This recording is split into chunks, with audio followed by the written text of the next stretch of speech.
ये 5 कप मकई का आटा है और आधा कप से भी थोड़ा सा कम मैंने गंदम का आटा डाला क्योंकि ये जुड़ता नहीं है। और इसके अंदर मैं डालूंगी एक आधा डंडा।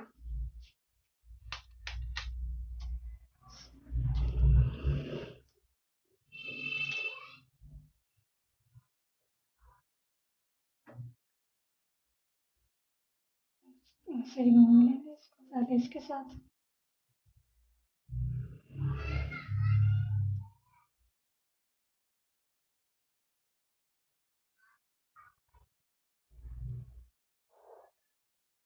मैं पानी डालूंगी थोड़ा सा।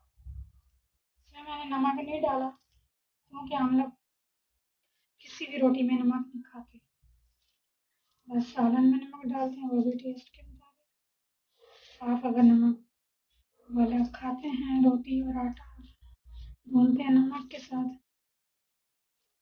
आप इसी वक्त नमक डाल सकते।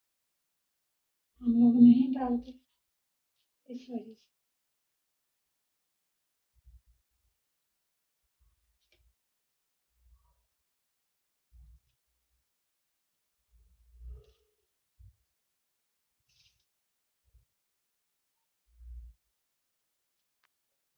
ऐसे